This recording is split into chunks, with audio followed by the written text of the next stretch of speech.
اللہ اکبر کہو، اللہ اکبر، اکبر کہو اللہ اکبر۔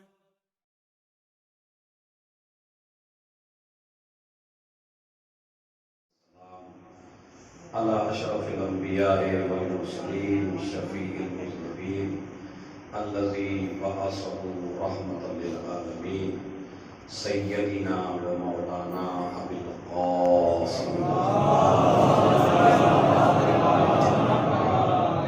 وعلی اہل بیتہ الطیبین الطاہرین المعصومین المظلومین ولعنۃ اللہ علی اعدائہم اجمعین من یومنا ھذا الی قیام یوم الدین، اما بعد۔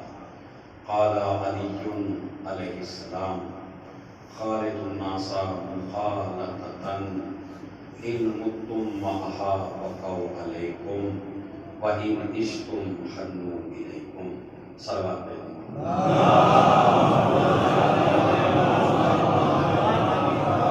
ایک مرتبہ سورہ ہم نے 3 مرتبہ سورہ اللہ کی تلاوت فرما کر سید وطن و عباس ابن سید سیرت محمد مقصد بھی یہی ہے کہ جب آپ آئے ہیں تو روحانی تبرک لے کے جائیے، اور کچھ نہ کچھ مجلس کے بعد تمہارے اندر چینج آنا چاہیے۔ اس لیے کہ ایک جملہ میں ابتدائی میں گزارش کرنا چاہتا ہوں، مجلس اعضا انسان کو حر بنانے کے لیے ہے۔ مجلس اعضا جو ہوتی ہے وہ انسان کو حر بنانے کے لیے ہے، تاکہ وہ گناہ، وہ غلطیاں، وہ لغزشیں جو مجلس سے باہر ہم سے ہوتی ہیں، جب ہم بارگاہ حسینی میں آ جائیں، دربار حسینی میں آ جائیں، تو اگر نجاست کی حالت میں آئے ہیں، گناہوں کی غلاظت لے کے آئے ہیں، تو یہاں سے حر بن کے جائیں۔ اور حر میں اور حرملا میں ایک زمین آسمان کا فرق ہے۔ جو گناہ کرنے کے بعد نادم ہو جائے اسے حر کہتے ہیں، جو گناہ کے بعد اکڑ جائے اسے حرملا کہتے ہیں۔ اب آپ کو مجھے نہیں پتا کیا بننا ہے، ہمیں کیا بننا ہے؟ ہمیں حر بننا ہے۔ میری آواز سمجھ میں آ رہی ہے؟ ایک صلوات پڑھیں محمد۔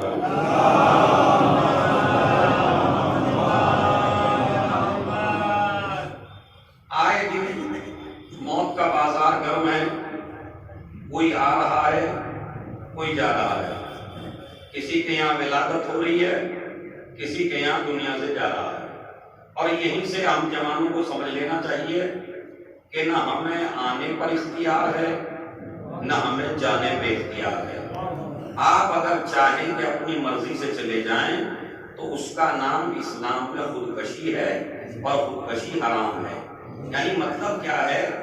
جب ہم چاہیں گے تب بھیجیں گے، اور جب چاہیں گے ہم بلا لیں گے۔ نہ تمہیں اپنی آمد پہ اختیار ہے، نہ تمہیں تمہارے جانے پہ اختیار ہے۔ تمہارا اختیار اس زندگی پر ہے، اور یہ زندگی کیا ہے؟ اس زندگی کو اچھا بنا لو گے تو موت خود بخود اچھی ہو جائے گی، اور اس زندگی کو خراب کر لو گے تو موت خود بخود خراب ہو جائے گی۔ تو اس کا مطلب یہ ہے کہ اچھی موت بھی تمہارے اختیار میں ہے، اور بری موت بھی تمہارے اختیار میں ہے۔ اللہ کو موت دینے کا اختیار ہے، مگر اچھا بنانے کا اختیار اور برا بنانے کا اختیار اللہ نے بندوں کے ہاتھ میں رکھا ہے۔ اگر تم چاہو تو یہ موت اچھی ہو سکتی ہے، اگر تم چاہو تو یہ موت بری ہو سکتی ہے۔ اگر کردار اور اخلاق سے دوسرے سے پیش آؤ گے تو موت اچھی ہو جائے گی، اگر دوسرے کے لیے اذیت کا سبب بن جاؤ گے تو موت سب سے بری موت ہوگی۔ اسی لیے مولا کائنات نے جوانوں آپ غور سے سننا، تمہارے مولا نے جس کے نام کے تم نعرے لگاتے ہو، جس کے نام کے تم قصیدے پڑھتے ہو، ٹھوکر لگتی ہے تو اسی کا نام منہ سے نکلتا ہے۔ ماں کا نہیں نکلتا، باپ کا نہیں نکلتا، رشتے داروں کا نہیں نکلتا، ایک ہی نام نکلتا ہے ٹھوکر لگنے کے بعد، یا علی۔ تو اسی علی کا کلام میں نے آپ کی خدمت میں پیش کیا ہے، اسی کلام پہ مجلس تمام ہے۔ اگر آپ سمجھ گئے تو خدا کی قسم مجلس کے بعد بھی گھر سوچتے ہوئے جائیں گے کہ آج ہمیں مجلس سے کچھ ملا ہے۔ ایک خالی جواب یاد کر کے جائیے، وہ حدیث جو میں پڑھ رہا ہوں نہج البلاغہ میں موجود ہے، خالط الناس مخالطۃ ان متم مہا بقوا علیکم وان اشتم حنوا الیکم، لوگوں کے درمیان میں اس طریقے سے زندگی گزارو، بس ابھی سے یاد کرنا ہے یہاں سے، لوگوں کے درمیان اس طرح زندگی گزارو، اگر مر جاؤ تو لوگ تم پر گریا کریں۔ توجہ چاہتا ہوں، خدا کی قسم تمہارے مولا کا قول، لوگوں کے درمیان ایسے زندگی گزارو اگر مر جاؤ تو لوگ تم پر گریا کریں، اور اگر زندہ رہو تو لوگ تم سے ملنے کی خواہش کریں۔ کس نے فرمایا؟ مولا علی نے، اگر مر جاؤ تو لوگ روئیں اور اگر زندہ رہو تو لوگ ملنے کی کوشش کریں۔ ایسا کردار نہ بتاؤ، ایسا کردار نہ بناؤ کہ لوگ راستہ بدل کے چلیں، ایسا کیریکٹر نہ بنانا کہ تم ایک گلی سے آ رہے ہو تو مومن اس گلی کو چلنا چھوڑ دے۔ ہمارے معاشرے میں آج اس آدمی کو بڑا طاقتور سمجھا جاتا ہے، بڑا روگ ہے، بڑے طاقتور ہیں، بڑے عزت والے ہیں، بڑے خاندانی لوگ ہیں، ارے جس طرف سے یہ گزر جاتے ہیں اس طرف سے کوئی آدمی راستہ نہیں چلتا، اس کو دنیا میں باعزت کہا جاتا ہے، مگر تمہارا رسول کیا کہتا ہے؟ کائنات کا سب سے ذلیل انسان وہ ہے جسے دیکھ کے مومن راستہ بدل دے۔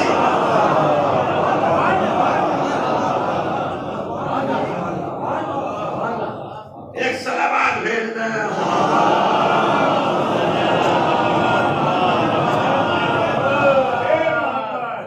اور سماعت فرمایا، پھر سنیے، مرو تو ایسے مرو کہ لوگ روئیں، اور جیو تو ایسے جیو کہ لوگ ملنے آئے، آپ کو دیکھ کے کوئی راستہ نہ بدلے۔ اگر شریف قلمدان کچھ بھی لکھے، تیرے راوی کچھ بھی لکھے، تیری فوج کچھ بھی لکھے، لیکن میں صبح عاشور میں تیری ہار کا اعلان کر کے جاؤں گا، اپنی جیت کا اعلان کر کے جاؤں گا۔ میں نے کہا مولا کیسے؟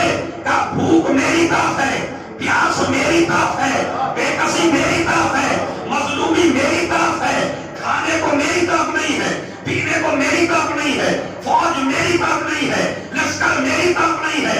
یزید کے پاس سلطنت بھی ہے، حکومت بھی ہے، اقتدار بھی ہے، اختیار بھی ہے، فوجیں بھی ہیں، جلاد بھی ہیں، خواتین بھی ہیں، کھانا بھی ہے، پانی بھی ہے، مگر یزید اگر پیاس اور بھوک سے پریشان ہو کر میرے لشکر کا کوئی آدمی تیری طرف چلا جائے تو جیت گیا، اور اگر تیری دولت کو ٹھوکر مار کر وہ میرے لشکر میں آ جائے۔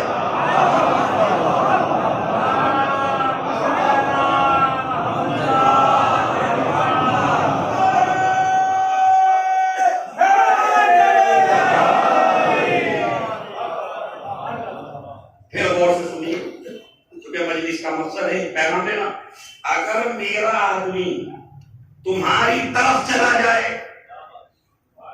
تو میں ہار گیا، اور اگر تمہاری دولت اور کھانا اور جتنی بھی سارے وسائل زندگی ہیں ان کو ٹھوکر مار کر تمہارا کوئی فوجی افسر ہماری طرف آ جائے تو ہم جیت گئے۔ تو اب یہ بتائیے کون سا کس کی طرف آیا؟ حسین کی طرف آیا۔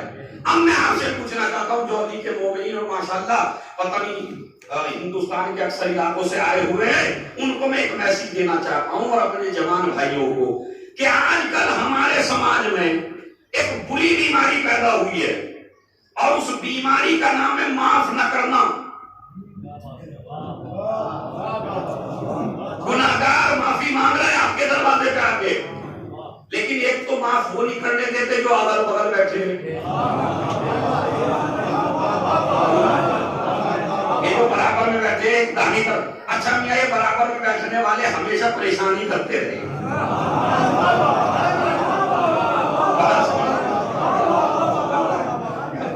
تو یہ آئیں دائیں جو بیٹھے ہیں یہ کہتے ارے میاں کیسی معافی، پہلے جوتے مار لیے، پہلے پریشان کر لیا، پہلے گالیاں دے دی اور ہم معافی مانگ رہے ہو، یہ ہو رہا یا نہیں ہو رہا؟ بلکہ اگر کوئی بیچارہ گناہگار معافی مانگنے کے لیے چلا بھی جائے تو جس کی شان میں گستاخی کی وہ کم بولتا ہے، اور یہ جو چمچے برابر میں کرتے ہیں کیسی معافی؟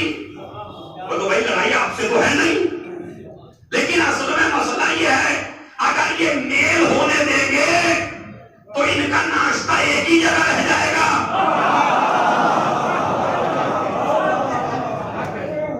ایسے آدمی سے بچیے خدا کی قسم۔ یہ کبھی بھی دو آدمیوں کی لڑائی آج کل اپنے شیعوں میں مقدمے بازی اتنی چل گئی ہے، علم اٹھا رہے ہیں، ماتم کر رہے ہیں، عشروں پہ عشرے کرا رہے ہیں، ایک ایک طرف تبرک بانٹ رہے ہیں، دنیا کو بلا رہے ہیں، آپس میں دل صاف نہیں کر رہے ہیں۔ تو پھر یہ بتائیے ایسی مجلس سے کیا فائدہ؟ کربلا ہمیں پیغام دیتی ہے اگر گناہگار معافی مانگنے کے لیے آ جائے تو اس کا دروازے پہ آنا ہی معافی ہے۔ بس مثلا میرے سے غلطی ہو گئی تو یہ بتائیے یہ جھگڑا میں ختم کروں تو کیسے کروں؟ اسلام کیا کہتا ہے؟ جھوٹ ہر جگہ حرام ہے، مگر ایک جگہ کچھ چیزیں ایسی ہیں، کچھ میں سے ایک بتاتا ہوں، مگر ایک جگہ جھوٹ جائز ہے بلکہ ضروری ہے۔ وہ کیا؟ جب تمہیں ایک دوسرے کا میل کرانا ہو، جب تمہیں ایک دوسرے کا میل کرانا ہو تو اسلام کہتا ہے کہ جھوٹ جائز ہے۔ کیسے؟ مثلا آپ میرے پاس آئے اور میں اپنے دشمن کو گالیاں دے رہا ہوں، آپ کیا کہیں؟ ارے قبلہ آپ ہی گالیاں دے رہے، میں تو ابھی اٹھ کے آیا ہوں وہاں سے، آپ کی مجلس کی تعریف کر رہے ہیں، آپ کے کیریکٹر کی تعریف کر رہے ہیں، آپ کے اخلاق کی تعریف کر رہے ہیں، میں تو 1 گھنٹہ وہاں بیٹھا، اس نے ایک لفظ بھی آپ کی شان میں نہیں کہا۔ اب یہ بتائیے میرا غصہ خود بخود کم ہوگا یا نہیں ہوگا؟ خود بخود کم ہوگا۔ اب میں بھی سنبھل کے چلوں گا کہ جب میرا دشمن مجھے اچھا میرے پاس سے اٹھے، حالانکہ میں برا ہی کہہ رہا تھا، وہاں اس کے پاس پہنچے، اس کے پاس بھی یہی بیان دیجیے، ارے جناب میں تو گیا تھا مولانا صاحب کے پاس، نہ آپ کی برائی کی، اچھے الفاظ میں تذکرہ کیا، تو یہ ہے تو جھوٹ، مگر اسلام میں یہ ضروری ہے۔ یعنی کیا؟ اچھا ایک طرف میں نے گالیاں دی، ایک طرف انہوں نے گالیاں دی، آپ بڑے امین تھے، امانت دار، جیسا میں نے کہا ویسا ان سے کہہ دیا، اور جیسا انہوں نے کہا ویسا ہم سے کہہ دیا۔ اب یہ بتاؤ وہ جھوٹ بہتر ہے یا یہ سچ بہتر ہے؟ ارے نہیں توجہ دیا آپ نے۔ اس کا مطلب ہے اسلام فتنے سے، لڑائیوں سے، جھگڑوں سے انسان کو دور رکھنا۔ اب جو مومن لڑوا رہے ہیں دوسروں کو، ہم تو سچے ہیں، جیسا انہوں نے کہا ویسا ان سے کہہ دیا، جیسا انہوں نے کہا ہم نے اپنی طرف سے کچھ نہیں ملایا۔ بھائی ایسے ہی آدمی کو شریعت کہتی ہے چغل خور۔ اس کا نام کیا ہے؟ چغل خور کسے کہتے ہیں؟ چغل خور اسے نہیں کہتے جو اپنی طرف سے ادھر کی ادھر کر دے، وہ تو منافق ہوتا ہے۔ چغل خور ہوتا ہے جیسا میں نے کہا ویسا وہاں جا کے کہہ دیا، جیسا انہوں نے کہا ویسا یہاں کے کہہ دیا۔ اور چغل خور کی سزا اسلام میں بتاؤں کیا ہے؟ خدا کی قسم روایت موجود ہے کہ فصلوں تک پہ اثر پڑتا ہے ایک چغل خور کی وجہ سے۔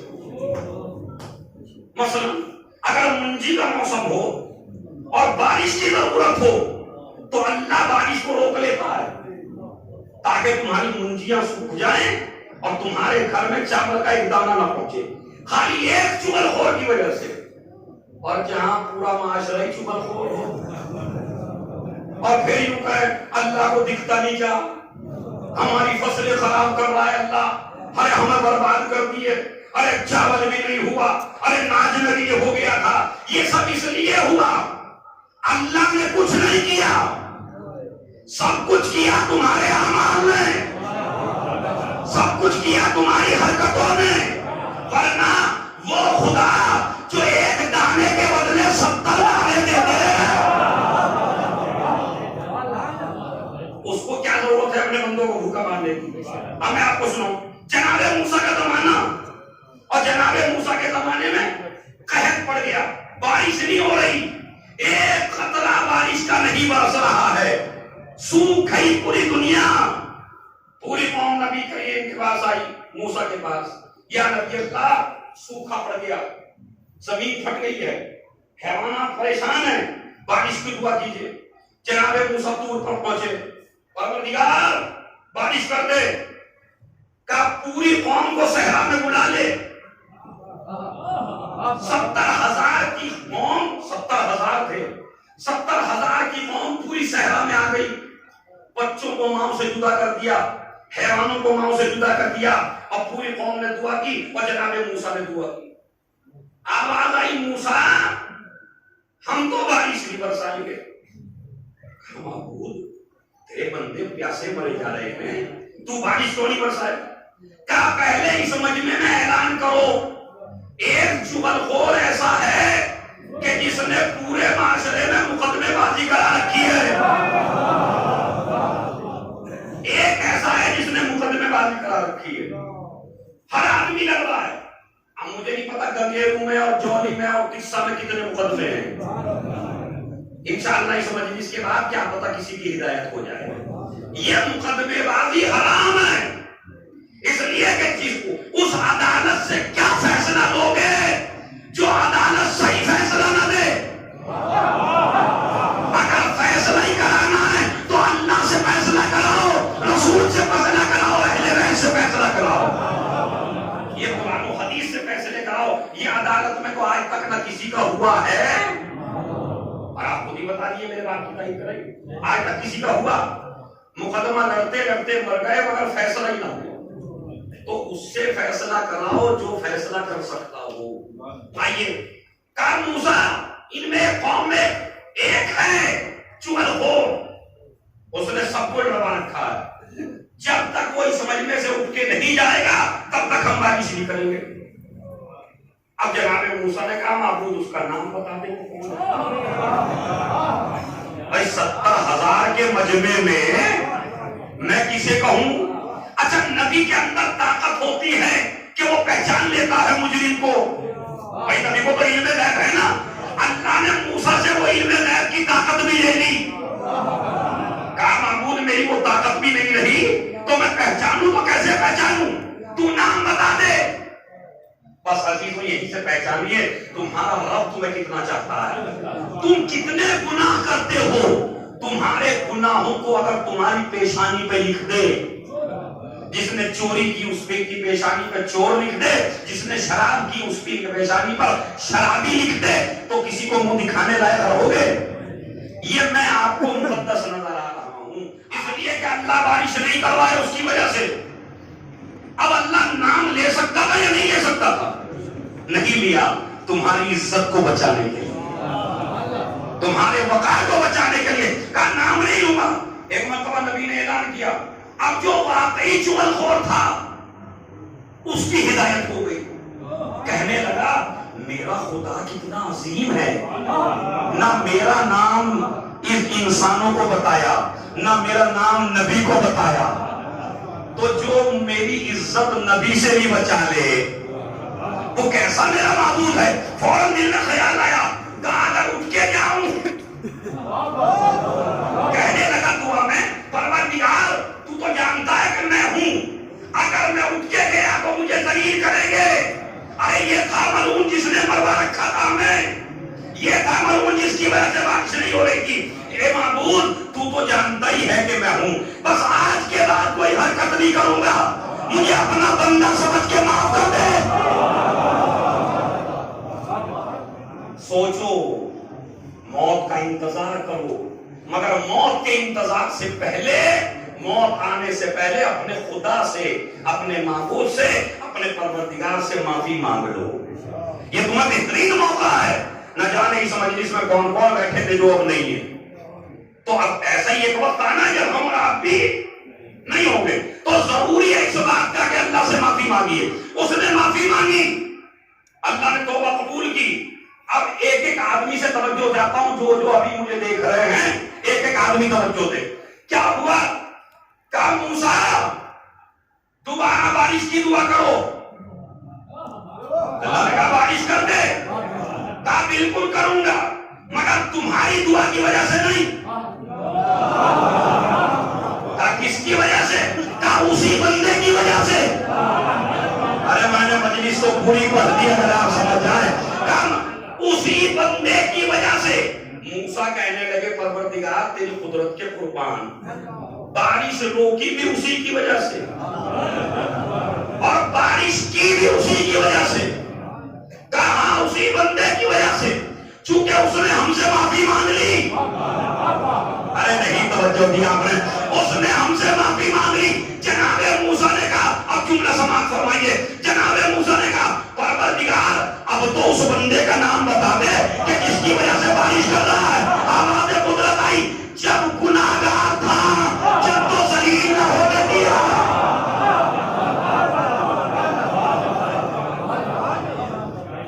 جب گناہگار تھا جب تو ذلیل نہ ہونے دیا، اور اب تو وہ بندہ ہمارا ہو گیا تو اب ہم اسے ذلیل کیسے ہونے دیں؟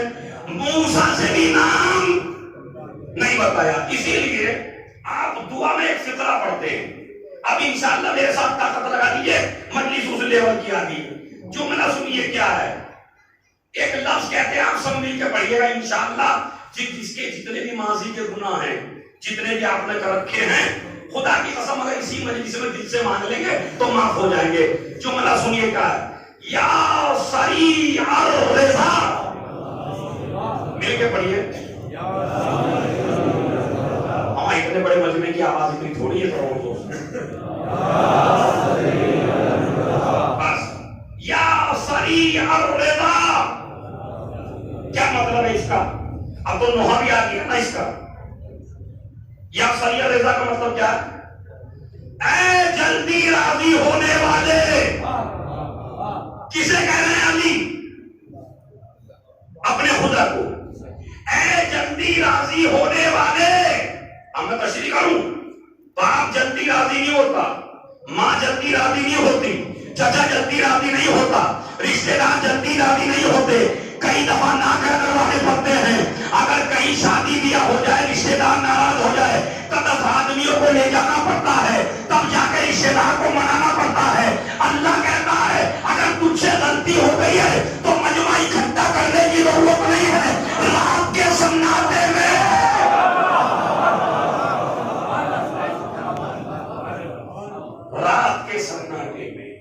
جوانوں آپ سے بھی گناہ ہوتے ہیں، ہم سے بھی ہوتے ہیں، تو آپ کیا کہیں گے اللہ سے؟ ہم یا سریع اغفر لمن لا یملک الا الدعاء، اس کو معاف کر دے جس کو کچھ بھی نہیں آتا علاوہ دعا کے۔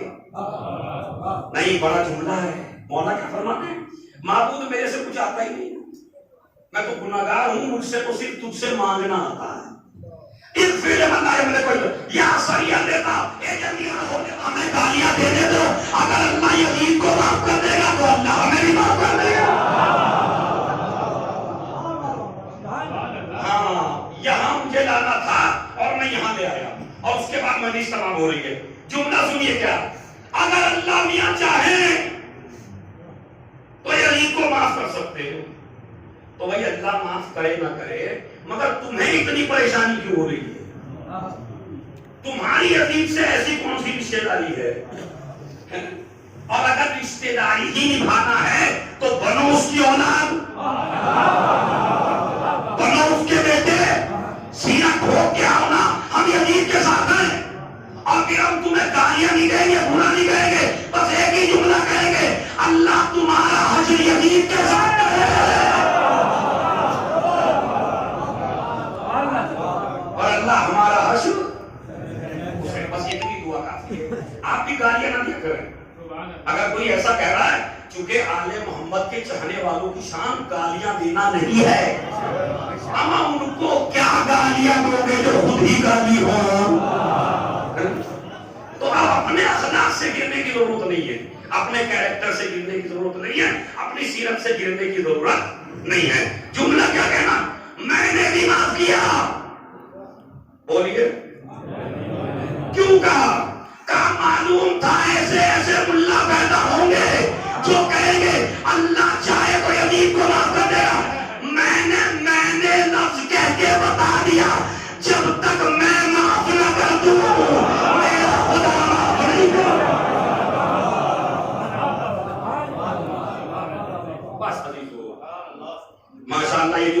گئے 3 چیزیں وہ ہیں کہ جہاں پر شریعت میں جھوٹ بولنا جائز ہے. بس گن دیجیے اور بات تمام. ہر بات بیوی سے سچ نہیں بتانا، مگر ایسا نہیں کہ زندگی بھر جھوٹ ہی بولنا ہے. پتا چلا آج مولانا صاحب بڑا اچھا نسخہ دے کے گئے خود جوڑی میں، اب تو ہم تو چلاتے ہی آئے اسے.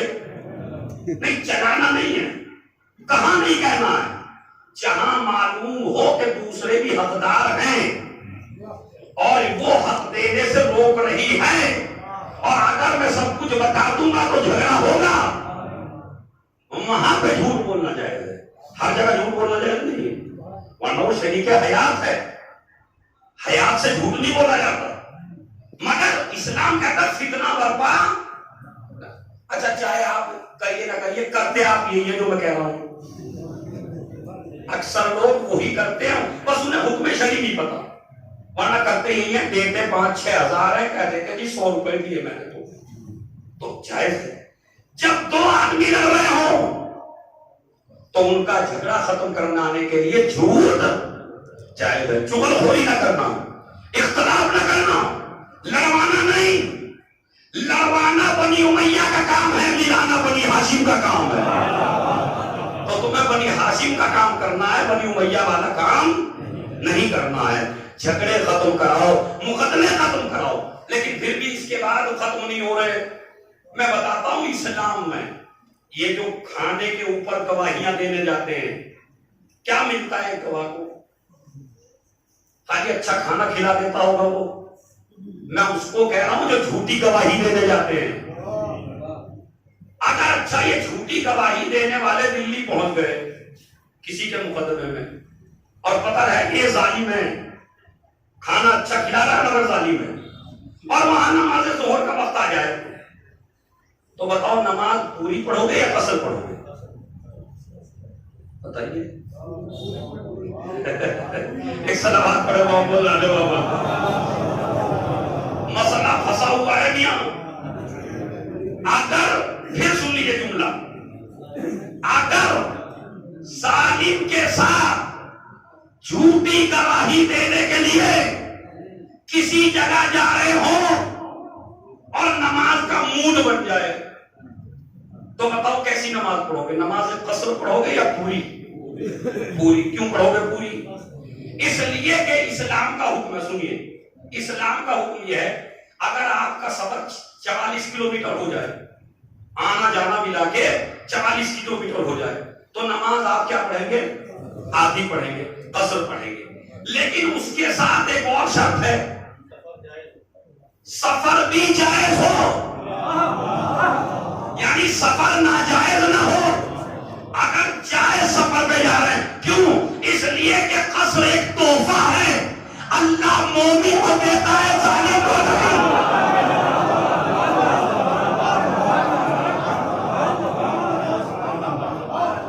قصر ایک تحفہ ہے، اللہ کس کو دیتا ہے؟ مومن کو دیتا ہے قصر کا تحفہ، ظالم کو نہیں دیتا. اب آپ چلے گئے جھوٹی گواہی دینے کے لیے، نماز ظہر کا وقت آ گیا تو اسلام کہتا نہیں پوری پڑھو، اس لیے کہ تم مسافر نہیں ہو، تم ظالم کے ساتھ ہو. ظالم کے ساتھ ہونے کا سب سے بڑا نقصان یہ ہے کہ اللہ کا تحفہ نہیں ملتا. اب میں آپ کو گناتا ہوں، 2 آدمی امام رضا کی زیارت کو چلے.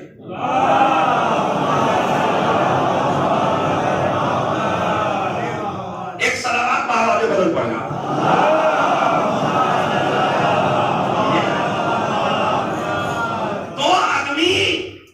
امام رضا کی زیارت کو چلے ایران. امام رضا پہلا سفر اختیار کیا تھا، امام زندہ تھے. اب یہ 2 آدمی چلے اور بڑے آرام سے سنیے بھائی، ایک ایک لفظ آپ کے سینے میں اتر جانا چاہیے. چلے وہ 2 آدمی، امام نماز کا وقت ہو گیا تھا، امام نماز پڑھنے والے تھے. ایک نے پوچھا مولا نماز کیسی پڑھوں؟ امام نے کہا قصر پڑھو. اگر دوسرے کو تو چپ رہنا چاہیے، جب ایک ساتھ آئے ایک دعوت بھی دیجیے گا مگر سبق لیجیے گا. جیسے ہی تم دونوں چلے تو تم دونوں کی نیت الگ تھی. ایک کی نیت تھی امام سے ملنا, ایک کی نیت تھی ظالم سے ملنا. ارے نہیں بھائی, آپ نے تو میری مجلس کا, اس کی نیت تھی امام رضا کی زیارت کو جا رہا ہوں, تیری نیت تھی مامون سے ملنے جا رہا ہوں. مامون ایک ظالم ہے, ظالم سے ملاقات حرام ہے. اب تیرا سفر بھی میں نے پڑھ دیا, آپ نے سن لیا, ماشاءاللہ داد مل گئی, مجلس تمام ہو گئی. اچھا مجھے بھی نہیں آگے کہنا چاہیے کیونکہ جب داد ملی گئی تو, لیکن میں کہوں کیا مطلب, یعنی اسلام کا حکم ہے کہ ظالم سے ملنا بھی, ظلم کرنا تو حرام ہے ہی, لیکن ظالم سے ملنا بھی, ظالم کی چاپلوسی بھی, ظالم کی بیٹھک میں بیٹھنا بھی, ظالم کو رائے دینا بھی, ظالم سے مشورہ لینا بھی حرام. اب میرا کوئی کیا بگاڑے گا, حکم شرعی ہے بھائی, مجھے ڈرنے کی کیا ضرورت ہے. اگر مجھے مارو گے تو یعنی اسلام کو مارو گے, میرا مطلب نہیں ہے. اسلام کہتا ہے ظالم سے ملاقات حرام ہے, ظالم کی مدد حرام ہے. اور کتنی مدد بتاؤں, کتنی مدد. اگر آپ اپنی کار میں ظالم کو جمعہ پڑھانے کے لیے لے جائیں بیٹھ کے, کہاں جا رہے ہیں, ظلم کرنے جا رہے ہیں جمعہ پڑھنے, یہ بھی حرام ہے. اسی لیے زیادتی والے صاحب تم نے پڑھی تو ہے جمعرات میں, مگر تمہیں نہ تو سمجھایا گیا نہ تم سمجھے. زیادتی والے سمجھ گیا, لعن اللہ امت القتلت کا, اللہ کی لعنت ہو اس پر جس نے تمہیں قتل کیا. ولعن اللہ امت ظلمت کا, ان پہ لعنت جنہوں نے ظلم کیا, اور ان پہ لعنت جو تیرے قتل پہ راضی تھے. یعنی کیا مطلب, اگر دو آدمیوں کی لڑائی ہوئی, ایک ظالم ہے اور ایک مظلوم ہے, اور آپ اپنے گھر میں بیٹھے رہے, اسے بھی مومن کہتے ہیں آج کل, ہمارے معاشرے کا بڑا مومن آدمی ہے یہ, کہ بڑا مومن آدمی, بڑا متقی. میں نے کہا کیوں, اجی نہ تو ہم ادھر تھے, کیا کہتے ہیں, نہ ہم ادھر تھے اور نہ ہم, مظلوم پہ ظلم ہوتا رہا, ظالم مارتا رہا, حق چھینتا رہا, غصب کرتا رہا, اور یہ نماز پڑھتا رہا, مسجد میں جاتا رہا. اور جب کسی نے پوچھا انگلی ہلا کے کہہ دیا ارے ہمیں کیا مطلب کوئی مرے یا کٹے, تمہیں کیا مطلب کوئی مرے یا کٹے, نہ ہم ادھر تھے نہ ہم ادھر تھے. تو اگر کربلا میں تم ہوتے تو کیا کہتے, ابھی نہ تو ہم یزید کی طرف ہیں اور نہ ہم, کیوں آج کل یہ بھی ہوتا ہے نا, ابھی اس کا ساتھ کیا ہے, اس کے ساتھ کم ہے اور اس کے ساتھ پورا گاؤں ہے. ظالم کے ساتھ گاؤں ہے, مظلوم کے ساتھ 4 ہیں, 5 ہیں, 6 ہیں. تو میں آپ سے پوچھنا چاہتا ہوں, مظلوم کے ظالم کے ساتھ اگر پورا ورلڈ بھی ہو جائے, لیکن اللہ کس کے ساتھ ہے, رسول کس کے ساتھ ہے, علی کس کے ساتھ ہے. اما جس کے ساتھ علی ہو جائے وہ کمزور تھوڑی ہے, وہ طاقتور ہے. نہ ہم ادھر تھے نہ ہم ادھر تھے. اچھا ایسی برادری وہاں تھی ہماری, کوفے میں تھی ایسی برادری. جب مولا گئے جنگ صفین فتح کر کے تو مسجدوں سے کچھ بوڑھے نکل کے آئے, السلام علیکم مولا. وعلیکم السلام. ہم ہی اچھے رہے, کیوں, ایجو بنا ہم ہی اچھے رہے, کیوں, نہ ہم ادھر تھے. دیکھا کتنا بڑا مومن ہے. اچھا جب تیرے اوپر ظلم ہوگا تب بھی یہی کہے گا, ادھر زیادہ ادھر کم ہے. تو کربلا میں بھی یہی کہتا نا, یزید کی طرف زیادہ ہے, حسین کی طرف کم ہے. ارے انجمنیں نکالنا, ماتم کرنا, جلوس کرنا, محرم میں بڑے بڑے ذاکر بلانا, عشرہ محرم کرنا, پھر تم نے محرم سے کیا کیا ہے اگر حق کو حق نہ کہہ سکو, باطل کو باطل نہ کہہ سکو.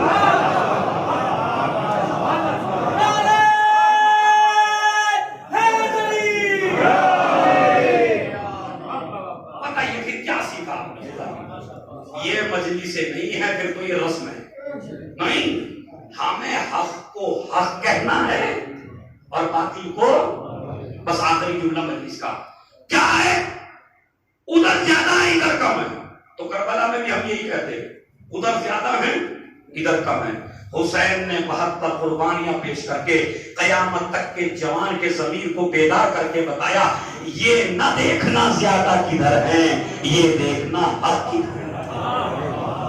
اگر حق اور ناحق سمجھ میں آ گیا تو پھر انشاءاللہ نہج البلاغہ کا ایک جملہ کے پیش کر کے آپ کی زحمت کو تمام کر رہا ہوں۔ مولا کے سامنے آئے، نہ مولا ادھر تھے نہ ادھر تھے، مولا نے قیامت تک کے لیے اصول بتایا، اب تک جو بیٹھے ہیں نا اور جنہوں نے ہوا کچھ نہیں کیا تو انشاءاللہ مولا کے جملے پہ کہیں گے میرا جملہ نہیں ہے، اور مولا کی تائید ہوگی ہے، جو آپ داد بھی دیں گے تو مولا کی تائید ہے۔ پتہ کیا کہا میرے مولا نے؟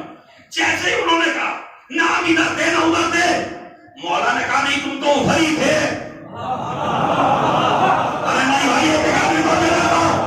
مولا نے کہا تم تو ادھر ہی تھے، کہا رسول کی قسم، آل رسول کی قسم، قرآن کی قسم، مسجد کی قسم، منبر کی قسم، ہم ادھر نہیں گئے تھے۔ میرے مولا نے کہا تم ادھر ہی تھے، تم ادھر ہی تھے۔ اور اس کے بعد ایک قانون لکھا نہج البلاغہ میں، جو حق پر ظلم ہوتا ہوا دیکھتا رہے اور حق کا ساتھ نہ دے تو وہ ظالم کے ساتھ ہے۔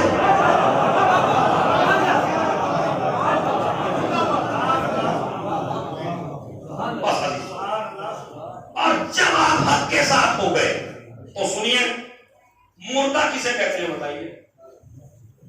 مردہ کسے کہتے ہیں؟ جو قبر کے اندر ہے، جسے 4 آدمی لے کے جا رہے ہیں، جسے 4 آدمی قبر کے اندر داخل کر رہے ہیں، وہ کیا ہے؟ مردہ۔ اور یہ جو قوم لے کے چل رہی ہے یہ کیا ہے؟ یہ زندہ۔ اسلام کہتا ہے الٹا بھی ہو سکتا ہے۔ میں کہا اسلام الٹا کیسے ہو سکتا ہے؟ کہا ہو سکتا ہے جو قبر کے اندر ہو وہ زندہ ہو، اور یہ جو اٹھا کے لے جا رہے ہو یہ مردہ ہو۔ میں نے کہا زندہ اور مردہ کا معیار، کہا زندہ اور مردہ کا معیار قبر میں جانا نہیں ہے، زندہ اور مردہ کا معیار حق کا ساتھ دینا ہے۔ اگر حق کا ساتھ دے کے مر گئے تو مرے نہیں ہو، زندہ ہو، اور اگر حق کا ساتھ نہ دیا تو چلتی پھرتی لاش ہو، زندہ نہیں ہو۔ اور جو حق کہتا ہے وہ مرتا نہیں ہے۔ دلیل دوں، چولی والوں نسلوں تک یاد رہے گی دلیل، جو حق بات میں مرتا ہے وہ کبھی مرتا نہیں ہے، زندہ رہتا ہے۔ شاید اسی لیے مولا حسین نے کوفے کے بازار میں نوکے نیزہ پر تلاوت کر کے بتایا،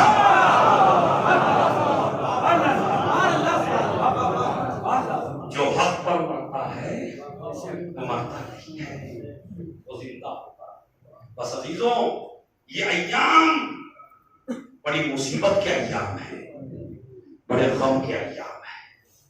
اس میں ایک بھائی دنیا سے رخصت ہوا، مگر ایسے حالات میں بھی جہاں پابندیاں ہی پابندیاں ہوں، اتنا بڑا مجمع رشتہ داروں کو پرسہ دینے کے لیے آ گیا، چونکہ پرسہ انسان کو سکون ملتا ہے، انسان کو تسلی ملتی ہے، انسان کا دل ٹوٹا ہوا جڑ جاتا ہے، آدمی کو صدمہ کم ہوتا ہے۔ یہ تو ذرا اس سے پوچھئے کہ جس کے مر گئے ہوں اور اسے پرسہ نہ دیا گیا، تو پھر پوچھئے اس سے اس کے اوپر کیا پریشانی آتی ہے، اس کے اوپر کیا مصیبت آتی ہے۔ یہ بات میں نے مولا حسین سے پوچھی، مولا آپ کو پرسہ نہیں دیا گیا؟ تبھی تو کہا عباس مر گئے، علی اکبر چکا ہوا۔ ہم سے کسی نے یہ بھی نہ پوچھا کہ کیا؟ ہاں عزیزو، پرسہ